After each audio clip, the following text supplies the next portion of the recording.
I believe that the current ICBM structure, the way it's based and the way it operates, is probably not something that we need to carry to the future. Now, the reason I'm saying that is because the basing construct is fixed and known. Therefore, it is an easy target for anybody who wants to attack. Whether they want to attack as a terrorist or whether they want to attack it with ICBMs coming over the poles at us, it's a known target. It's an inviting target. People counter that with, yes, but it's a rapidly adapting, you can launch it quickly, things like that. Okay, fine. So you're inviting people to attack us and then saying, I'll shoot back quickly. Okay, that just doesn't make a lot of sense to any military person in my mind anyway. And then the final piece is the actual delivery of the weapon. Item 125, launcher closure door open. Any place you fire an ICBM, it must first go over Russia. First stage ignition to missile. Do I say to Russia, trust me, we're not shooting at you? As it currently exists, the ICBM, from my perspective, is probably the least desirable and the least usable and the most difficult to manage of all of the three legs of the current triad. So you've made a convincing argument, but when I talk to current military commanders, they don't seem to embrace that view. Why is that? Are they just stuck in Cold War thinking? Well, I can't speak for them, but normally the argument is an argument of I need a very responsive force in today's world. The argument for it is that if somebody shoots at me, then they're going to have to aim at a whole lot of different aim points. In other words, they're not all conglomerated in one area. Item 129, first stage ignition to missile. Number two, I can get them out of those silos quicker than they can get to me, etc. So now what you've done to the commander is you've said, you are now in use or lose scenario.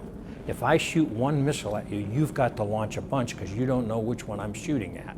And so you've automatically forced the president, in our case, to make a decision to use his weapons or lose them. That doesn't make a lot of sense. Use or lose does not contribute to deterrence because it's not a survivable activity. So it's not going to be there for a retribution type strike or a restrike type capability. So let's talk about de-alerting. First of all, just explain in layman's terms what that is and why it's important. Anything that's turned on Incoming emergency action message. I agree. at any given time Right. in today's world is vulnerable to the cyber threat. And so the question now is, do I really want to have these things running all of the time, connected up internally? They have all of the capabilities of trying to defend themselves against cyber capability. But unfortunately, in the world we live in, many people will tell you, Missile launch, step one, launch key inserted. there are those who have been attacked and there are those who deny they've been attacked. But you've been attacked. And anybody with such a lucrative target as an ICBM or any kind of a military weapon system, the likelihood of being attacked is high. Can you repel that attack?